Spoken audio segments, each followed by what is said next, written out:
ఇక బీసీలకు 42% రిజర్వేషన్లు ఇస్తామని నమ్మబలికిన హస్తం పార్టీ ఇప్పుడు హ్యాండ్ ఇచ్చింది. రిజర్వేషన్లపై ఇచ్చిన మాటను తప్పింది. గతంలో ఉన్న కోటా కంటే తక్కువ కేటాయింపు చేసింది. బీసీలకు స్థానిక సంస్థల్లో 10% కోత విధించింది. దాంతో బీసీ సంఘాలు ఆగ్రహంతో ఊగిపోతున్నాయి. కాంగ్రెస్ పార్టీని ఈ పంచాయతీ ఎన్నికల్లో పంచనామా చేయాల్సిందేనని పట్టుదలతో ఉన్నాయి.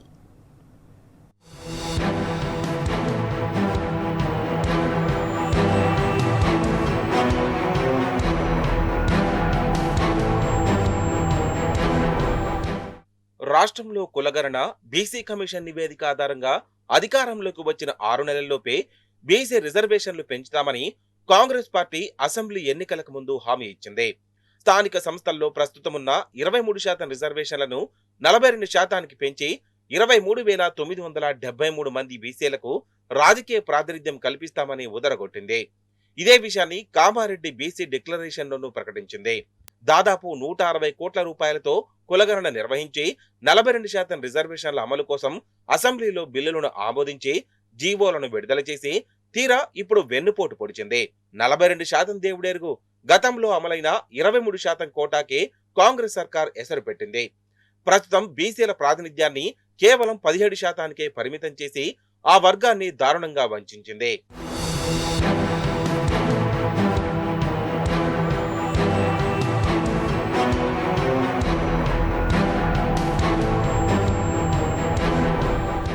రెండు 2019 బీఆర్ఎస్ హయాంలో గ్రామ పంచాయతీ ఎన్నికల్లో 2011 జనాభా లెక్కల ఆధారంగా రాష్ట్రంలో రిజర్వేషన్లను ఖరారు చేశారు. ఆ మేరకు 26.68% చొప్పున సీట్లను రిజర్వ్ చేసి ఆ ప్రకారమే ఎన్నికలు నిర్వహించారు.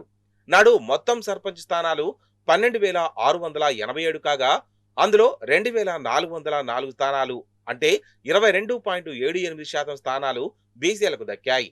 కానీ ప్రస్తుతం మొత్తం 12,755 సర్పంచ్ స్థానాల్లో బీసీలకు దక్కింది మాత్రం 2,178 మాత్రమే. 2019తో పోల్చుకుంటే సర్పంచ్ స్థానాలు 48 పెరగగా బీసీల సీట్లు మాత్రం మొత్తంగా 228 వరకు కోత పడడం గమనార్హం.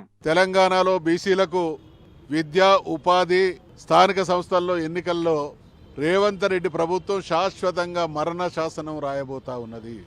మన చేత ఎన్నుకోబడ్డటువంటి ప్రభుత్వమే మనకు మరణ శాసనం కల్పించే రాసేటువంటి పరిస్థితి వస్తే దీన్ని అర్థం చేసుకొని ఎవరైతే మనకు మరణ శాసనం రాసేటువంటి కుట్ర చేస్తూ ఉన్నారో వారికి శాశ్వతంగా మరణ శాసనం రాయాల్సినటువంటి బాధ్యత ప్రతి బీసీ బిడ్డ మీద ఉంది అనేటువంటి విషయాన్ని మనం చేస్తూ ఉన్నాం.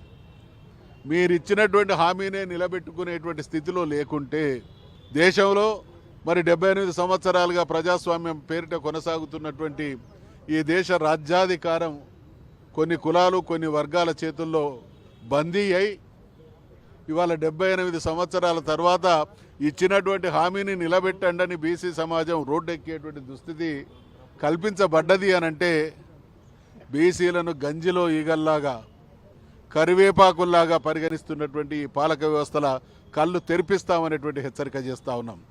రాష్ట్ర ఎన్నికల సంఘం సమాచారం ప్రకారం రాష్ట్ర వ్యాప్తంగా బీసీ సర్పంచ్ స్థానాలు గతంలో కంటే తక్కువగా రిజర్వ్ అయ్యాయి. 0.8% పరిమితమయ్యాయి. మొత్తం 31 జిల్లాల్లో దాదాపు 7 జిల్లాల్లో బీసీల రిజర్వేషన్ 10% కూడా దాటలేదు. భద్రాద్రి కొత్తగూడెం జిల్లాలో 471 స్థానాలు ఉండగా అందులో ఒక్కటి బీసీలకు దక్కలేదు. అత్యధికంగా సిద్దిపేట జిల్లాలో 508 స్థానాలకు 186 స్థానాలను బీసీలకు రిజర్వ్ అయ్యాయి. పర్సంటేజీ ప్రకారం చూస్తే జోగులాంబ గద్వాల జిల్లాలో బీసీలకు అత్యధికంగా 27.45% స్థానాలు దక్కాయి. కామారెడ్డి జిల్లాలోనూ గతంలో కంటే 8 స్థానాలు బీసీలకు తగ్గిపోవడం గమనార్హం. కామారెడ్డి జిల్లాలో 526 సర్పంచ్ స్థానాలు ఉండగా 2019లో 131 స్థానాలు బీసీలకు రిజర్వ్ అయితే ప్రస్తుతం 123 మాత్రమే బీసీలకు రిజర్వ్ అయ్యాయి. వాటిలోనూ 8 సీట్లకు కాంగ్రెస్ కోత పెట్టింది. ఈ రాష్ట్రంలో 60% జనాభా ఉన్నటువంటి బడుగు బలహీన వర్గాల వాళ్లకు మీకు రాజ్యాధికారంలో వాటా కల్పిస్తాం, స్థానిక సంస్థలలో మీకు రిజర్వేషన్ ఇస్తాం, మిమ్మల్ని పైకి తీసుకొస్తామని చెప్పి నిలువున ముంచేసి 60, 70, 80% జనాభా ఉన్నటువంటి గ్రామాల్లో ఒక్క వార్డు మెంబర్ లేడు, ఒక్క సర్పంచ్ లేడు. మండలాలు మహబూబ్నగర్ జిల్లా కావచ్చు, నిజామాబాద్ కావచ్చు, ఆదిలాబాద్ కావచ్చు, ఖమ్మం కావచ్చు, అసలు ఏమైనా పద్ధతి ఉందా? బీసీలను నిట్టడిలో ముంచేసి కామారెడ్డి డిక్లరేషన్ను తుంగలో తొక్కి, కామారెడ్డి డిక్లరేషన్ అంటే కేవలం స్థానిక సంస్థల్లో రిజర్వేషన్ మాత్రమే అని చూపిస్తూ, ఎక్కడ కూడా బీసీలకు ఇచ్చిన హామీలు నెరవేర్చకుండా, ఒక్క జీవోతోనూ అమలయ్యేటువంటి ఎన్నో అంశాలున్నా కూడా అలాంటివేవి కూడా అమలు చేయకుండా ఇలా ఎలక్షన్లకు పోతా ఉన్నారు. బీసీల కోటాను గతం కంటే కుదించిన రేవంత్ రెడ్డి సర్కార్ నయవంచనకు పాల్పడిందని బీసీ సంఘాలు ఆగ్రహం వ్యక్తం చేస్తున్నాయి.